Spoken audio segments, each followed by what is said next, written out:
La tête de la Gorgone.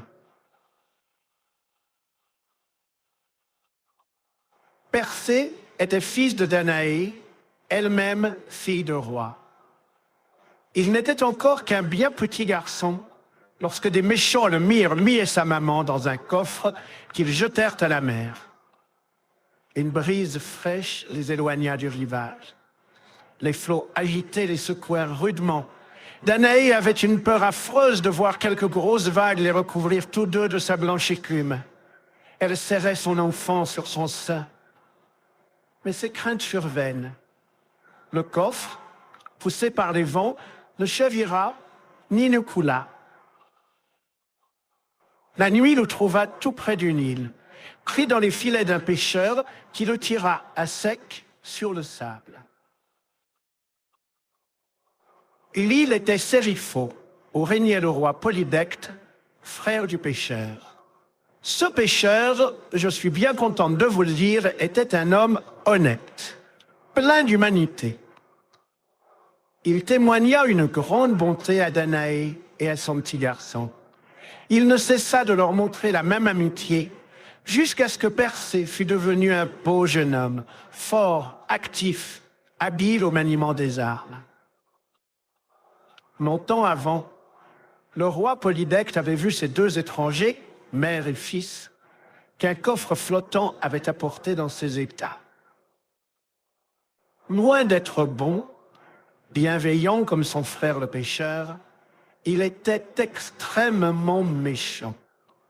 Il résolut de lancer Persée en quelque dangereuse entreprise où le jeune homme serait probablement tué et de nuire ensuite, de quelque manière, à Danaé elle-même.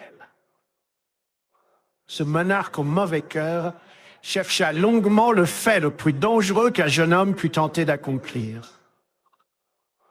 Il finit par imaginer une aventure dont l'issue promettait d'être aussi fatale qu'il le désirait. Il fit appeler le jeune Persée, qui se rendit aussitôt au palais. Assis sur son trône, le roi l'accueillit.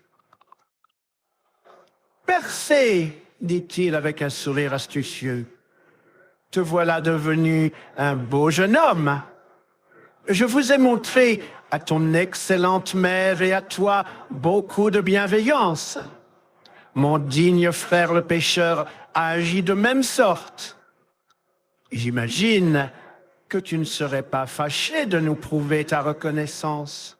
S'il plaît à votre majesté, je risquerai sans hésiter ma vie pour le faire. » « Eh bien, poursuivit le roi, gardant aux lèvres son sourire rusé, j'ai une petite expédition à te proposer. Tu es brave, entreprenant.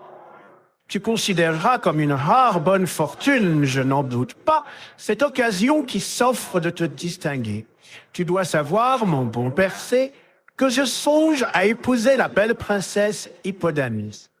En pareille occasion, on a coutume d'offrir à sa fiancée quelques curiosités élégantes et rares.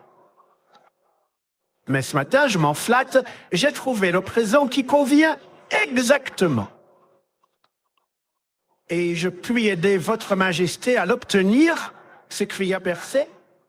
« Tu le peux, si tu es aussi brave que je le crois, » répliqua le roi Polydecte de la façon la plus gracieuse. « Le cadeau de mariage que j'ai à cœur d'offrir à la belle Hippodamie, c'est la tête de la Gorgone Méduse dont la chevelure est faite de reptiles. Je compte sur toi, mon cher Persée, pour me l'apporter. Comme je suis anxieux de tout régler avec la princesse, plus tôt tu te mettras à la recherche de la Gorgone, plus je serai content. Je me mettrai en route dès demain matin. Je t'en prie, mon brave enfant. Et dis-moi, Persée, en tranchant la tête de la Gorgone, aie soin de donner un coup bien net, de façon à ne pas l'abîmer. Il faut la rapporter ici dans le meilleur état, pour qu'elle convienne au goût exquis de la belle princesse Hippodamie. » Persée sortit du palais. À peine était-il hors de portée de voix que Polydecte éclata de rire. Ce méchant roi s'amusait follement à la pensée que le jeune homme était si aisément tombé dans le piège. Très vite, la nouvelle se répandit que Persée avait entrepris de couper la tête de la méduse à la chevelure de reptile. Persée s'enfuit. Les gens le montraient du doigt, lui faisaient 1000 grimaces, clignaient de l'œil, se moquaient de lui aussi haut qu'il l'osait. Se disait-il, il sentira la morsure des serpents de Méduse. Or, sachez qu'à cette époque vivaient 3 gorgones, les monstres les plus étranges, les plus horribles qu'on eût vus à la création du monde ou dans les temps qui suivirent. Et il est probable que les jours à venir n'en présenteront jamais de pareils. Il est difficile de dire quelle sorte de créature ou de démon c'était. Il semble que ces 3 sœurs avaient quelques lointaines ressemblances avec des femmes. En réalité, elles étaient des dragons effrayants et malfaisants. Vraiment, il n'est pas facile d'imaginer à quel point ces 3 sœurs étaient hideuses. Pensez donc, au lieu de chevelure, chacune d'elles avait, croyez-moi si vous le pouvez, une centaine d'énormes serpents qui croissaient sur sa tête. Tout cela vivait, se tordait, s'agitait, se recourbait, lançait en avant des langues venimeuses, terminées en pointes fourchues. Pourtant, les gorgones avaient des crocs terriblement lents. Leurs mains étaient de bronze, leur corps était couvert d'écailles qui, si elles n'étaient pas de fer, étaient composées d'une matière aussi dure et aussi impénétrable. Elles avaient des ailes fort belles, je vous assure, et toutes les plumes d'or poli, brillant, étincelant. C'était extrêmement éblouissant, n'en doutez pas, lorsque les gorgones volaient au soleil. Mais les gens auxquels il arrivait d'apercevoir cet éblouissement tout en haut dans les nues s'arrêtaient rarement pour les contempler. Ils s'enfuyaient, se cachaient le plus vite qu'ils pouvaient. Peut-être croirez-vous qu'ils avaient peur d'être mordus par les serpents qui tenaient lieu de chevelure aux gorgones, ou saisis à la tête par les crocs affreux mis en pièces par les griffes de bronze. Bien sûr, c'étaient là quelques-uns des dangers auxquels ils étaient exposés. Ce n'était ni le plus grand, ni le plus difficile à éviter. Le pire, avec ces abominables gorgones, était que le pauvre mortel, dont le regard se portait directement sur un de leurs visages, était certain de sentir, à la minute même, son sang et sa chair tiède se transformer en pierre froide, inanimée. Comme vous pouvez facilement vous en rendre compte, le méchant roi Polydecte avait proposé à l'innocent jeune homme une dangereuse entreprise.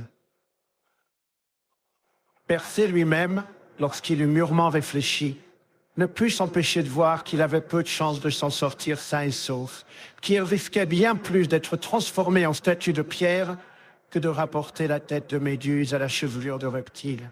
Car enfin, sans parler des autres difficultés, il y en avait une qu'un homme même plus âgé que Persée eût éprouvé de l'embarras à surmonter. Non seulement il s'était engagé à combattre et à tuer ce monstre aux ailes d'or, aux écailles de fer, aux griffes de bronze, à la chevelure de reptile, mais encore il devait le faire les yeux fermés, ou tout au moins sans jeter le moindre regard à l'ennemi auquel il s'attaquait, sans quoi, le bras levé pour frapper, il serait changé en pierre. Ces pensées jetèrent Persée dans une telle désolation qu'il ne put même se résoudre à communiquer son dessein à sa mère. Il prit son bouclier, ceignit son épée. De l'île, il gagna la terre ferme, où, assis en un lieu solitaire, il eut beaucoup de mal à retenir ses larmes. Il était dans cette triste humeur lorsqu'une voix retentit à ses côtés. « Persée, disait la voix, quelle est la cause de ta tristesse ?» Il leva la tête qu'il avait tenue cachée dans ses mains.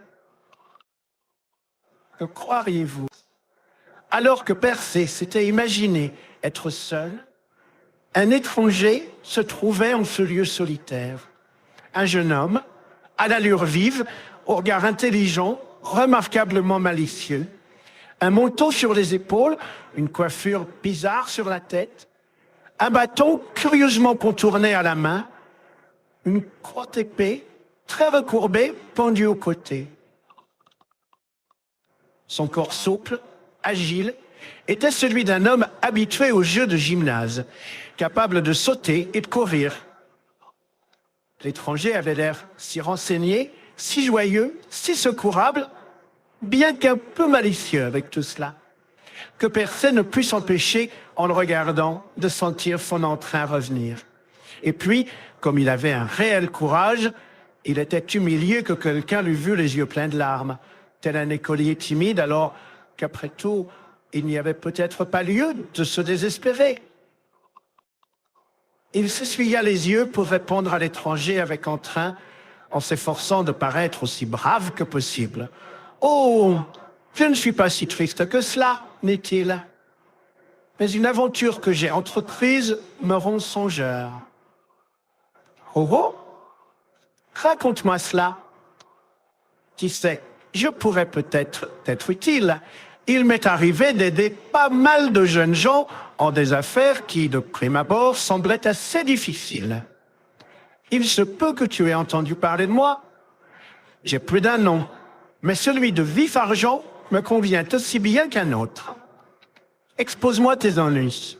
Nous en discuterons et nous verrons ce qu'il est possible de faire.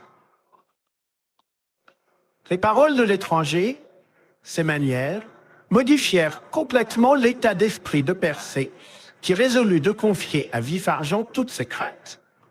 En somme, il était invraisemblable que sa situation en fût empirée, et très possible que son nouvel ami fût en état d'offrir quelques conseils qui, en fin de compte, se révéleraient utiles.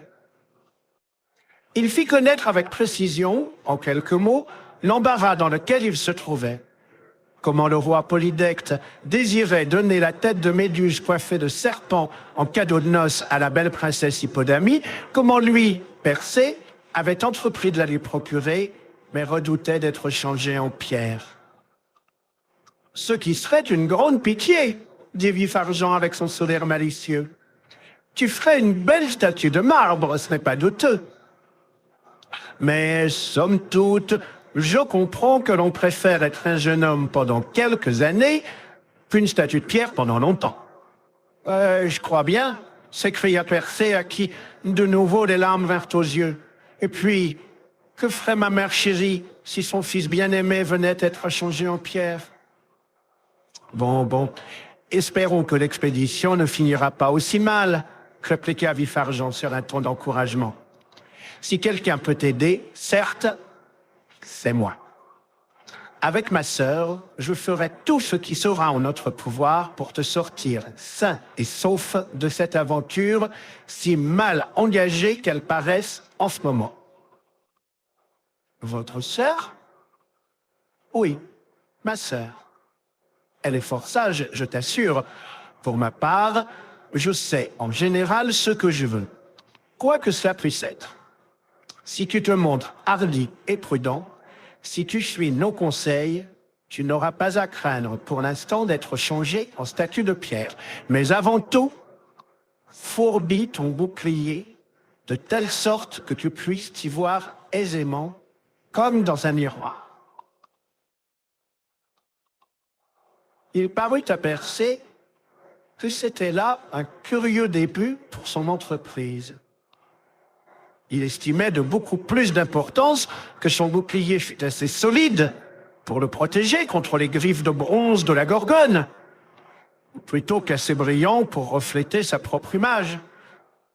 Pourtant, avec l'idée que Vif-Argent en savait plus sur ce point que lui, il se mit au travail sans tarder, frotta le bouclier si soigneusement, avec un tel bon vouloir, qu'il le rendit vite aussi brillant que la lune à l'époque de la moisson.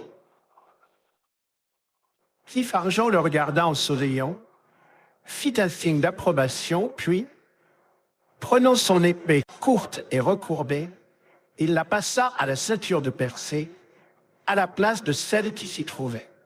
« Seule mon épée peut convenir à ton dessein, remarqua-t-il. La trempe en est excellente. Elle trancherait fer et bronze aussi aisément que la plus mince branchette. En route maintenant. Après ceci, il nous faut trouver les 3 grises qui nous diront où joindre les nymphes. » Les 3 grises, s'écria Persée qui ne voyait là qu'un obstacle nouveau sur son sentier aventureux. Et s'il vous plaît, qui peuvent bien être ces 3 grises? Je n'ai jamais entendu parler d'elles. Ce sont 3 vieilles dames étranges, dit Vif-Argent. À elles 3, elles ne possèdent qu'un seul œil et une seule dent. En outre, on ne peut les rencontrer qu'à la lueur des étoiles ou au crépuscule, car elles ne se montrent jamais à la lumière du soleil ou de la lune. Mais pourquoi perdre mon temps avec ces 3 grises? Ne serait-il pas préférable de se mettre sur le champ à la recherche des terribles gorgones? Non, non. Il est d'autres choses qu'il convient de faire avant que tu te diriges vers les gorgones. Il faut absolument se mettre à la recherche de ces vieilles dames. Lorsque nous les aurons trouvées, tu pourras être sûr que les gorgones ne seront pas loin. Alors, remonons-nous. Dès cet instant, Persée ressentit tant de confiance en la sagacité de son compagnon qu'il ne fit plus d'objection et se déclara prêt à commencer immédiatement l'aventure. Ils se mirent en route d'une allure rapide, si vive que Persée trouvait difficile de rester à la hauteur de son alerte camarade Vif-Argent. À part les francs, il avait l'idée singulière que celui-ci était en possession d'une paire de chaussures ailées qui, bien sûr, lui était d'un secours merveilleux. Et puis, lorsque Persée le regardait de côté, du coin de l'œil, il croyait apercevoir des ailes de chaque côté de sa tête. Bien qu'il ne découvrait rien de semblable s'il le regardait en face, il ne voyait plus alors qu'une coiffure bizarre. Mais à tout prendre, le bâton de Torve était évidemment une aide puissante pour Vif-Argent, qui, grâce à lui, avançait avec une telle rapidité que, si actif qu'il fût, Persée ne tarda pas à se sentir hors d'haleine. « Allons, » dit enfin Vif-Argent, car il voyait bien le fripon que Persée avait de la peine à le suivre. « Prends le bâton. Il t'est beaucoup plus utile qu'à moi.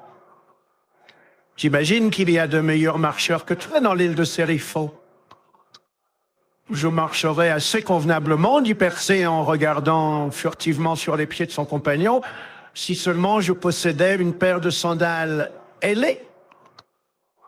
On tâchera de t'en procurer une paire. » Le bâton fut d'un grand secours à Persée, qui n'éprouva plus la moindre fatigue. Le fait est qu'il semblait vivre entre les mains du jeune homme, lui communiquer un peu de sa vivacité. Les 2 compagnons s'avançaient maintenant très à l'aise, en causant de façon sociable. Vif-Argent conta de si plaisantes histoires au sujet de ses aventures précédentes, expliqua si clairement comment son esprit l'avait tiré d'affaire en plusieurs occasions, que Persée se mit à le considérer comme un personnage merveilleux qui manifestement connaissait le monde. Or, un être qui possède ce genre de savoir présente toujours un grand charme pour l'adolescence. Persée écoutait avec d'autant plus d'attention qu'il espérait ainsi accroître ses propres connaissances. Il lui revint à l'esprit que Vif-Argent avait parlé d'une sœur qui devait l'assister en l'aventure dans laquelle il se trouvait maintenant engagé. « Où est-elle » demanda-t-il. « Ne la rencontrerons-nous pas bientôt ?»« Chaque chose en son temps. Il faut que tu le saches, ma sœur est fort différente de moi. Elle est très sérieuse, très prudente. Ses sourires sont rares, jamais elle ne rit. Elle s'est fait une règle de ne prononcer un mot qu'elle n'ait une idée particulièrement profonde à exprimer. De même, elle ne prête l'oreille qu'aux conversations les plus sages. Grand Dieu, je vais craindre d'articuler la moindre syllabe. C'est une personne des plus accomplies, je t'assure. Elle possède tous les arts, toutes les sciences sur le bout des doigts. En un mot, elle est si parfaitement sage que bien des gens l'appellent la sagesse personnifiée. Cependant, à part les francs, elle n'est pas assez vive pour mon goût personnel. J'imagine que tu auras peine à la considérer comme une compagne de voyage aussi agréable que moi. Mais elle a ses bons côtés. Tu les apprécieras dans ta rencontre avec les Gorgones. Sur ces entrefaites, l'obscurité était venue. Ils arrivaient en un lieu désert, sauvage, couvert de buissons épineux, si solitaire, tellement silencieux, qu'il semblait que personne n'eût jamais séjourné ou même passé là. Dans le crépuscule gris qui s'épaississait à chaque seconde, tout paraissait lugubre et désolé. Jetant un regard attristé autour de lui, Persée demanda à Vif-Argent s'il devait encore aller beaucoup plus loin. « Chut !» murmura son compagnon. « Pas de bruit. C'est le moment, c'est l'endroit où nous devons trouver les trois grises. Est-ce loin de ne pas te montrer avant de les voir? À elles trois, elles n'ont qu'un œil, c'est vrai.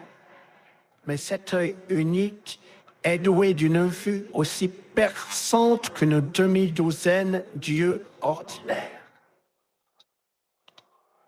Que me faudra-t-il faire lorsque nous les rencontrerons?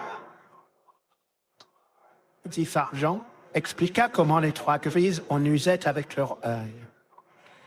Elles avaient l'habitude, paraît-il, de se le passer de l'une à l'autre, comme s'il s'était agi d'une paire de lunettes, ou, pour mieux dire, d'un lorgnon. Lorsque l'une d'elles avait gardé l'œil un certain temps, elle le retirait de son orbite et l'offrait à celle de ses sœurs de qui c'était le tour. Celle-ci se l'insérait immédiatement dans la tête pour donner joyeusement un coup d'œil au monde visible. On comprend aisément qu'une seule des trois grises pouvait voir, alors que les deux autres restaient plongés dans une profonde obscurité. En outre, au moment où l'œil allait d'une main à l'autre, aucune de ces trois pauvres vieilles n'y voyait goutte. Tu ne tarderas pas à voir si je dis ou non la vérité. Attention, chut, chut, chut. Et voici, elles arrivent. Persée regarda attentivement à travers l'obscurité du soir. Et il n'y a pas de doute, à une courte distance, il découvrit les trois grises. La lumière était si faible qu'il voyait mal leur allure.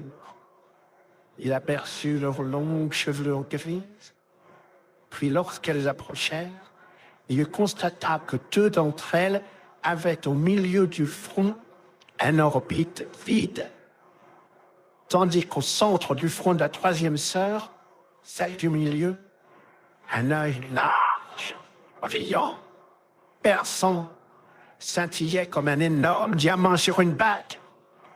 Il paraissait si pénétrant que personne ne put s'empêcher de lui attribuer le don de voir à travers la nuit à peu noire, aussi bien qu'en plein midi. Les facultés visuelles que possèdent les yeux de trois personnes se trouvaient fondues, réunies en cet œil unique. Les trois vieilles dames s'avançaient, fort à l'aise, somme toute, comme si elles avaient joui de la vue toutes les trois à la fois. Celle qui avait l'œil fixé dans son front menait les deux autres par la main et ne cessait de jeter un regard aigu autour d'elle. Persée craignit que ce regard ne pénétrât l'épais rideau de broussailles derrière lequel il s'était dissimulé avec Vif-Argent. Oh, quelle terreur on éprouvait en se voyant à portée d'un œil aussi perçant. Elle n'avait pas encore atteint le buisson qu'une des trois grises dit « ma sœur épouvantail, tu as gardé l'œil assez longtemps, c'est mon tour maintenant. Laisse-moi le garder une seconde encore, ma sœur cauchemar. Il m'a semblé apercevoir quelque chose à travers l'épaisseur de ce buisson. » « Oui, eh bien après, répartit Cauchemar d'un air pincé. Ne puis-je pas, moi aussi, le voir aussi bien que toi à travers l'épaisseur d'un buisson? L'œil m'appartient comme à toi, tout comme à toi, et peut-être même un petit peu mieux. Je sais m'en servir. J'insiste pour jeter sur le champ un coup d'œil. » Là-dessus, la troisième sœur, qui répondait au nom de Terreur, se mit à se plaindre, affirma que c'était son tour d'avoir l'œil que Cauchemar et Épouvantail voulaient accaparer. Pour terminer la querelle, la vieille dame Épouvantail retira l'œil de son front, l'offrit dans le creux de sa main. « Que l'une d'en vous le prenne, finissons-en. En ce qui me concerne, un peu d'obscurité me fera plaisir. Prenez-le vite pourtant, sans quoi je vais être obligé de le remettre dans ma tête. » Alors Cauchemar et Terreur avancèrent ensemble les doigts, tâtonnèrent avec avidité pour prendre l'œil d'Épouvantail, mais comme ni l'une ni l'autre ne voyaient, elles ne le trouvaient pas. Épouvantail, également dans l'obscurité, ne put rencontrer tout de suite la main de l'une ou de l'autre pour y placer l'œil. Vif-Argent s'amusait tellement à regarder Terreur et Cauchemar tâtonner à la recherche de l'œil, s'adresser des reproches mutuels ou s'en prendre à Épouvantail, qu'il retenait difficilement son rire. En une seconde, alors que les trois grises grognaient encore, Persée surgit du buisson, s'était emparé du butin. Les grises n'avaient pas compris ce qui s'était passé. Chacune d'elles croyait l'œil avec une de ses sœurs. Elles recommencèrent à se quereller. Finalement, Persée, désireux de ne pas causer à ces dames respectables plus d'ennuis qu'il n'était vraiment nécessaire, jugea bon d'expliquer ce qu'il en était. « Mes bonnes dames, leur dit-il, je vous en prie, ne vous irritez pas l'une contre l'autre. Si quelqu'un est coupable, c'est moi. J'ai l'honneur de tenir dans ma propre main votre excellent œil, si brillant. »« Vous avez notre œil? Mais qui êtes-vous donc ?» gémirent les trois grises d'une seule voix. « Rendez-nous notre œil solitaire, notre œil unique, notre œil précieux. Vous avez les deux vôtres, rendez-nous celui-là. » Vif-Argent dit tout bas à Persée, « Réponds-leur qu'elles retrouveront leur œil dès qu'elles t'auront indiqué où sont les nymphes qui possèdent les sandales volantes, la bourse magique et le casque d'invisibilité. » Chère, excellente, admirable vieille dame, inutile de vous effrayer ainsi, dit Persée. Je ne suis pas un méchant garçon.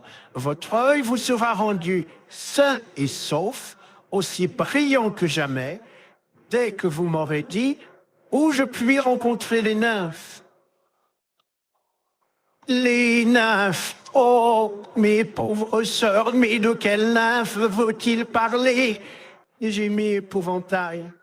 Il existe une grande quantité de nymphes, affirme-t-on.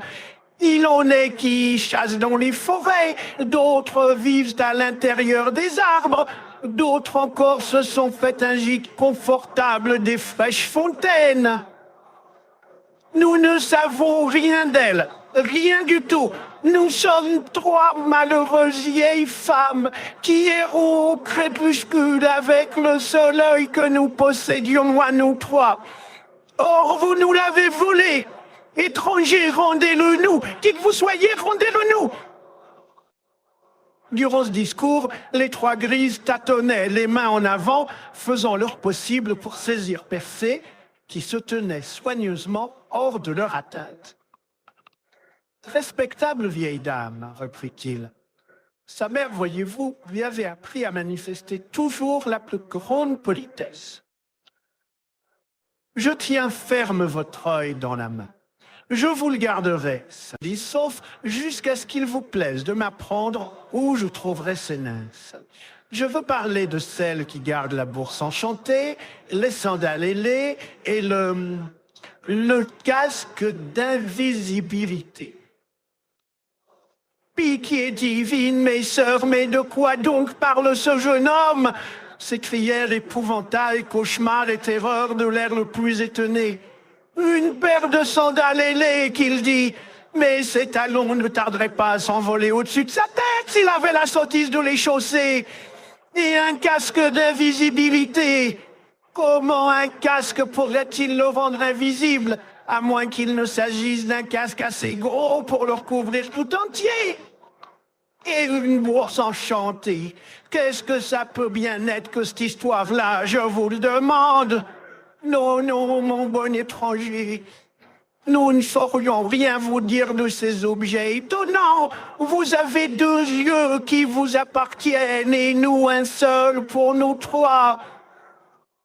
Mieux que 3 vieilles personnes comme nous, vous pouvez découvrir de telles merveilles. En les entendant parler ainsi, Persée commença à croire qu'elle n'avait réellement aucune information. Peiné de leur causer tant de chagrin, il était sur le point de leur rendre leur œil et de s'excuser de l'impolitesse qu'il avait commise en le leur prenant. Mais Vif-Argent lui saisit la main. « Ne te laisse pas berner, lui dit-il. Les 3 Drizzt sont les seules personnes au monde susceptibles de t'indiquer où sont les nymphes. Si tu n'obtiens pas ce renseignement, tu ne réussiras jamais à trancher la tête de Méduse à la chevelure de serpent. Tiens ferme l'œil et tout ira bien. » Comme la suite le montra, Vif-Argent était dans le vrai. Il est peu de choses auxquelles les gens tiennent plus qu'à leur vue. Les Grises estimaient leur œil unique tout autant que s'il s'était agi d'une demi-douzaine d'yeux, nombre qu'elles auraient dû normalement avoir. Persuadées qu'il n'était pas d'autre moyen de le reconquérir, elles finirent par dire à Persée ce qu'il désirait savoir. Dès qu'elle l'eurent fait, sans plus attendre, avec le plus grand respect, il fixa l'œil dans l'orbite vide de l'un des fronts, les remercia de leur obligeance et prit congé d'elle.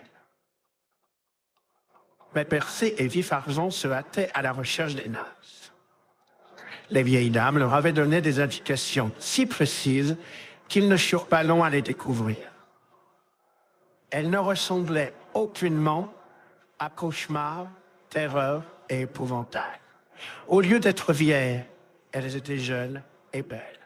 Au lieu de n'avoir qu'un œil à elles toutes, chaque nymphe avait pour elle seule 2 yeux extrêmement vifs qui regardaient Persée avec beaucoup de bienveillance. Elle paraissait connaître Vif-Argent. Lorsqu'il eut dit l'aventure dans laquelle s'était engagé Persée, elles ne firent nulle difficulté pour remettre à ce dernier les objets de valeur dont elles avaient la garde. Pour commencer, elles apportèrent ce qui semblait être une petite bourse, faite de peau de daim curieusement brodée, en recommandant de bien veiller sur elle. C'était la bourse enchantée. Puis, elles sortirent une paire de chaussures, des sandales, et au talon de chacune, il y avait 2 jolies petites ailes. « Mets-les à tes pieds, Persée, dit Vif-Argent. Tu te sentiras aussi léger que tu peux le souhaiter pendant le reste de notre voyage. » Persée se mit en devoir de chausser l'une des sandales après avoir posé l'autre à terre à côté de lui. Mais tout à coup, celle-ci, étendant ses ailes, quitta le sol. Elle se serait probablement envolée au loin si Vif-Argent, d'un bond heureux, ne l'avait saisie en l'air. « Fais donc attention, dit-il en restituant à Persée. Songe combien les oiseaux auraient peur s'ils voyaient tout à coup une sandale voler au milieu d'eux, comme ça. » Lorsque Persée eut attaché ces 2 sandales merveilleuses, il se trouva du coup trop léger pour demeurer à terre. Il fit un pas ou 2, pouf! Il s'élança dans les airs, bien au-dessus des têtes de vif argent et des nymphes, qui ont de grand peine à redescendre. On arrive difficilement à se servir de sandales ailées ou de machines à voler de cette nature avant d'en avoir un peu pris l'habitude. Et vif argent rit de la légèreté involontaire de son compagnon et lui dit qu'il ne fallait pas montrer une telle hâte, mais attendre le casque invisible. Les excellentes nymphes tenaient prêt pour sa tête ce casque orné d'une sombre touffe de plumes volant au vent. C'est alors que se produisit un incident aussi étrange à lui seul que tout ce que je vous ai raconté jusqu'à présent. Une seconde avant de coiffer le casque, Persée était un beau jeune homme, aux boucles d'or, aux joues vermeilles, le sabre recourbé au côté, le bouclier poli au bras, image glorieuse et brillante de courage et de force. Mais le casque, à peine descendu sur son fond blanc, il n'y eut plus de Persée, plus rien, le vide. Le casque même qui produisait cette invisibilité s'était évanoui. Où es-tu, Persée? Demanda Vif Argent. Eh tiens, ici, bien sûr, répondit le plus tranquillement du monde Persée, dont la voix semblait sortir de l'air transparent. Exactement là où je me trouvais il y a une seconde. Ne me voyez-vous pas? Ma foi, non. Le casque te rend invisible. Mais si je ne puis te voir, les gorgones ne pourront davantage. Donc, suis-moi. Nous allons éprouver ton habileté à te servir des sandales ailées. Sur ces mots, la coiffure de Vif Argent déploya ses ailes, comme si sa tête se disposait à s'envoler de ses épaules. Mais tout son être s'éleva légèrement dans les airs. Persée suivit. Ils étaient à peine montés de quelques centaines de pieds que le jeune homme commença à ressentir quel délice c'était d'abandonner, loin derrière soi, la terre monotone, de s'envoler comme un oiseau. La nuit était venue, profonde. Persée leva les yeux. Il vit la lune argentée, toute ronde, toute brillante. La pensée lui vint que rien ne serait plus désirable que de monter vers elle pour y passer sa vie. De temps à autre, Vif Argent et lui approchaient un nuage qui, à distance, semblait une toison d'argent. En y pénétrant, enveloppé d'une humidité grise, il frissonnait, il est vrai. Mais leur vol était si rapide qu'en un instant, il l'avait traversé et se retrouvait dans la lumière lunaire. Un aigle, volant haut, se jeta contre l'invisible Persée. Des météores, et c'était là le plus beau des spectacles, surgissaient soudain, comme si l'on eût dans le ciel allumé un feu d'artifice. Ils obscurcissaient le clair de lune sur une étendue d'une centaine de lieues. Les compagnons poursuivaient leur vol. Persée crut entendre près de lui le bruit que fait un vêtement froissé. Il ne voyait pourtant que Vif Argent, et le son se produisait du côté opposé. Qui donc porte le vêtement dont j'entends le froissement tout près, dans la brise? Demanda Persée. Ah, c'est ma sœur. Elle nous accompagne, comme je te l'avais annoncé. Nous ne pourrions rien sans son aide. Tu n'as pas idée de sa sagesse. Et quel regard! Pense donc qu'elle peut te voir en ce moment, absolument comme si tu n'étais pas invisible. Je parierais volontiers qu'elle sera la première à découvrir les gorgones. À ce moment, leur vol rapide les avait conduits en vue du grand océan, au-dessus duquel ils planèrent bientôt. Alors une voix se fit entendre, très proche, une voix de femme, le semblait-il, mélodieuse, bien qu'on ne pût exactement la proclamer douce, mais grave et suave. Persée, disait la voix, voici les gorgones. Où cela? Je ne puis les apercevoir. Sur le rivage de cette île, au-dessous de toi, une pierre que laisserait échapper ta main tomberait au milieu d'elle. Je t'avais bien dit qu'elle serait la première à les découvrir, dit Vif-Argent. Et les voici. Droit au-dessous de lui, à 2 ou 3 000 pieds, Persée vit une petite île. Les vagues recouvraient de leur brillante écume le rivage rocheux, sauf en un point où s'étendait une plage de sable d'un blanc neigeux.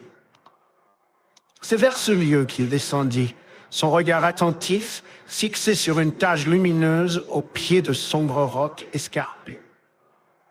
Les terribles gorgones étaient là. Bercées par le bruit de tonnerre que faisaient les flots, elles étaient profondément endormies.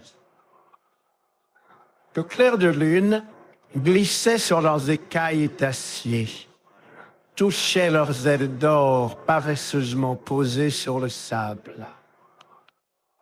Épouvantable à voir, leurs griffes de bronze se crispaient sur des fragments de rochers usés par les vagues, tandis que les gorgones endormies rêvaient de quelques pauvres mortels à déchirer en pièces. Les serpents qui leur servaient de chevelure paraissaient aussi dormir, bien que, de temps à autre, un d'eux, s'agitant, dressant la tête, projeta en avant une langue fourchue avec un sifflement somnolent, puis retomba parmi ses frères. Plus qu'à toute autre chose, les gorgones ressemblaient à quelque insecte gigantesque, affreux, un concrolat aux immenses ailes d'or, une libellule, quelque chose dans ce genre, enfin, à la fois épouvantable et beau. Mais elles étaient 1000 et 1000 millions de fois plus grosses. Et puis, on découvrait aussi en elles un aspect partiellement humain. Heureusement pour Persée, la posture dans laquelle elles étaient couchées dissimulait complètement leur visage, puisque, les eût-il regardées une seconde seulement, ils seraient pierres inanimées, tombées du ciel lourdement. Maintenant, murmura Vif-Argent qui se tenait à ses côtés, maintenant, voici l'heure d'agir. Sois prompte. Si l'une des gorgones s'éveille, il sera trop tard. Laquelle frapperai-je? Demanda Persée en tirant son épée et en descendant un peu. Elles se ressemblent. Toutes trois ont des boucles de serpent. Laquelle est Méduse? Il faut dire que Méduse était le seul de ces monstres dont Persée put arriver à trancher la tête. Pour les deux autres, il aurait eu beau posséder l'épée la plus aiguisée qui eût jamais été forgée, il aurait frappé des heures et des heures sans leur faire le moindre mal. Prends garde, dit la voix calme qui avait déjà parlé. L'une des gorgones s'agite en son sommeil. Elle est sur le point de se retourner. Celle-là est Méduse. Ne la regarde pas. Sa vue te changerait en pierre. Tourne-toi vers son image, dans le miroir brillant formé par ton bouclier. Persée comprit alors pourquoi Vif-Argent avait tant recommandé de polir l'écu. Il pouvait impunément voir se refléter à sa surface le visage de la gorgone. Elle était là, cette figure effroyable. Elle apparaissait dans l'éclat du métal. La lune l'éclairait, en révélait toute l'horreur. Les serpents, à qui leur nature venimeuse ne permettait pas un repos absolu, se tordaient au-dessus du front. C'était la face la plus farouche, la plus atroce que l'on pût voir ou imaginer, avec cependant une sorte de beauté étrange, effrayante, sauvage. Les yeux étaient clos. La gorgone demeurait endormie. mais avec une expression d'inquiétude qui troublait ses traits, comme si un songe pénible agitait le monstre. Ses gros blancs grinçaient, ses griffes de bronze pénétraient profondément dans le sable. Il semblait que le rêve de Méduse s'étendit au serpent, les rendit plus agités encore. Ils s'enlaçaient en des nœuds tumultueux, se tordaient férocement, dressaient en l'air une centaine de têtes sifflantes sans toutefois ouvrir les yeux. Va, murmura Vif-Argent qui s'impatientait. Bondis sur le monstre. Reste calme, dit la voix grave et mélodieuse, à côté du jeune homme. Regarde dans ton bouclier lorsque tu vas descendre en volant. Aie grand soin de ne pas manquer ton premier coup. Persée descendit avec précaution, l'œil fixé sur le reflet de Méduse. Plus il s'approchait, plus le visage au serpent et le corps métallique du monstre devenait effroyable. Enfin, se trouvant à portée de bras, il leva son épée. Au même instant, les serpents sur la tête de Gorgone se dressaient et s'allongeaient vers lui, menaçant. Méduse ouvrit les yeux. Trop tard. Tranchante était la lame, le coup tomba comme l'éclair. La tête de la méchante Méduse était séparée du corps. « Superbe !» s'écria Vif-Argent. « À toi, enferme la tête dans la bourse magique !» À la stupeur de Persée, la petite bourse brodée qu'il avait suspendue à son cou et qui n'avait pas été jusque-là plus grosse qu'une bourse ordinaire, devint soudain assez vaste pour contenir la tête.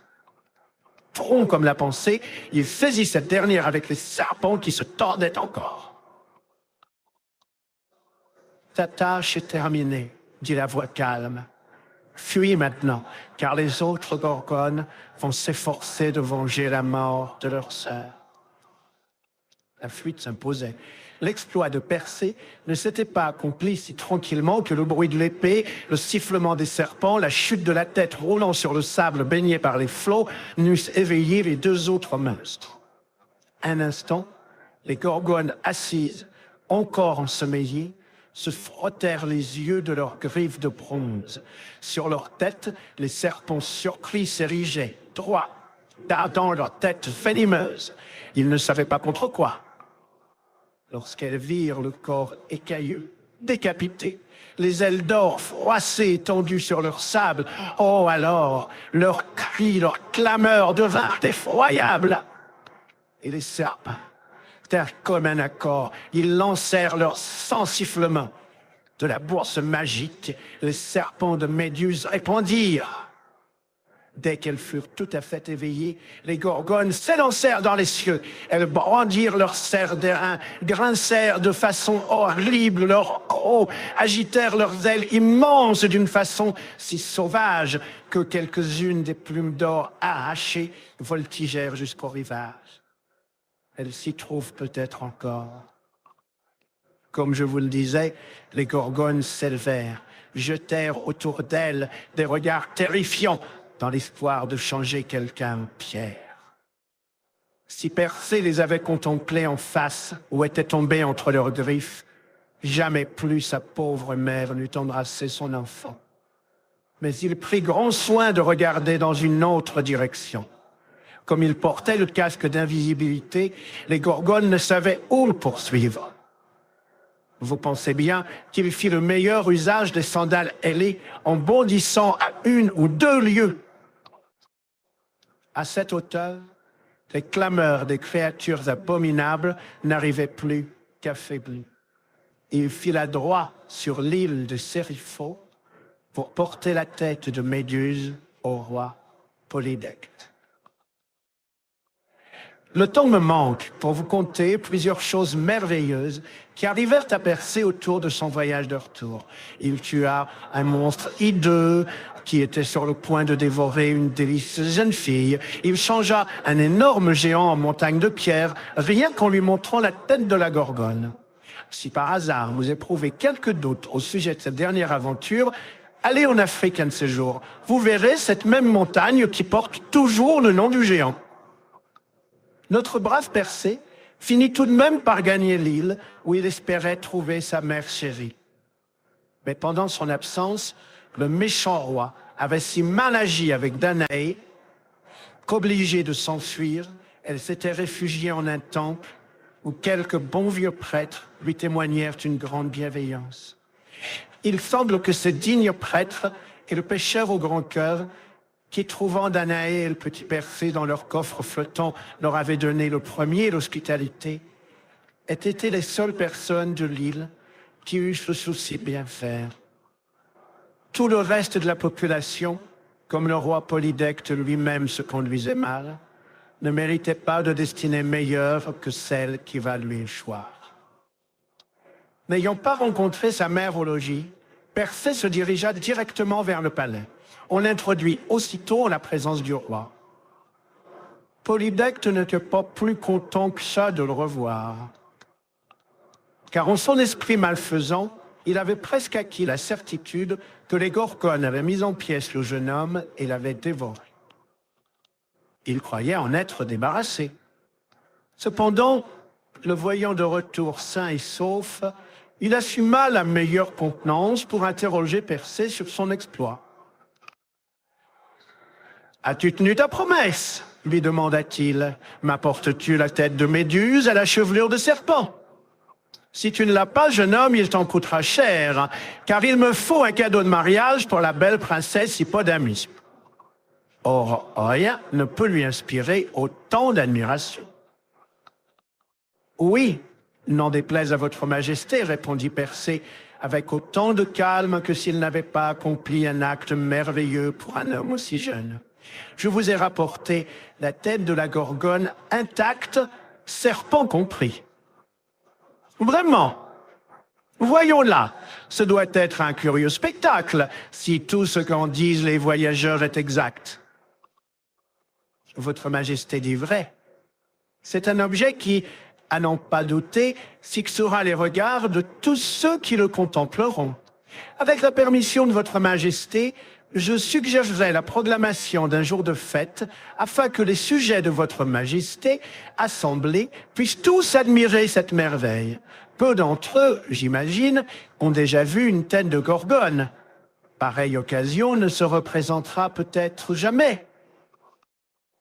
Le roi savait que ces sujets étaient un ramassis de vauriens paresseux, avides de spectacle, comme le sont en général les gens oisifs. Il suivit le conseil du jeune homme. Des héros, des messagers, dépêchés dans toutes les directions, sonnèrent de la trompette au coin des rues, sur les marchés, partout où deux routes se croisaient, appelèrent tout le monde à la cour, où se rendirent aussitôt 1000 mécréants qui, par pure méchanceté, se seraient montrés enchantés au cas où quelque malheur aurait atteint Persée dans sa rencontre avec les Gorgones. Si l'île contenait quelques personnes meilleures, et j'espère qu'il s'en trouvait, bien que l'histoire n'en dise rien, celles-là demeurèrent tranquillement chez elles, à s'occuper de leurs affaires et à prendre soin de leurs petits-enfants. En tout cas, la plupart des habitants accoururent à toute vitesse au palais, où ils s'obtoussèrent, s'obtusculèrent, s'enfoncèrent les coudes dans les côtes les uns des autres, en leur anxiété de s'approcher d'un balcon sur lequel se tenait Persée lui-même, la bourse brodée en mai. Sur une estrade, bien en vue, se tenait le puissant roi Polydecte avec ses méchants conseillers. Courtisans, sujets, chacun regardait curieusement Persée. « Montre-nous la tête! Montre-nous la tête !» hurlait la foule. Les cris étaient pleins de férocité. On sentait que ces hommes déchireraient Persée en pièces s'il ne leur donnait satisfaction en présentant ce qu'il avait à montrer. « Montre-nous la tête de Méduse à la chevelure de serpent !» Le jeune Persée sentit un sentiment de tristesse et de pitié l'envahir. « Ô roi Polydecte, s'écria-t-il, et vous, peuple innombrable, j'ai grande répugnance à vous montrer la tête de la Gorgone. Ah, le vaurien, le lâche, cria le peuple plus cruel que jamais. Il se rit de nous, il n'a pas la tête de Gorgone. Si tu l'as, montre-la nous, ou la tienne nous servira de ballon. Les mauvais conseillers glissèrent un avis méchant à l'oreille du roi. En chœur, les courtisans murmurèrent que Persée manquait de respect à leur royal seigneur et maître. Le roi Polydecte lui-même fit un signe de la main. D'une voix grave, profonde, autoritaire, il enjoignit au jeune homme, s'il tenait à la vie, de sortir la tête. « Montre-moi la tête de la Gorgone, ou je tranche la tienne. » Persée poussa un profond soupir. « À l'instant où tu meurs. » « Eh bien, la voici !» s'exclama Persée, dont la voix retentit avec un fracas de trompette. Il éleva brusquement la tête. Pas une paupière ne cligna. Le détestable roi Polydecte, ses mauvais conseillers, ses courtisans abjects n'étaient plus que les images d'un roi et de son peuple. Tous, ils restèrent figés à jamais dans leur attitude du moment. Le premier regard à la terrible tête de Méduse les avait transformés en un marbre éblouissant. Alors, rejetant la tête dans la bourse, Persée alla dire à sa mère chérie qu'elle n'avait plus à craindre le méchant roi Polydecte.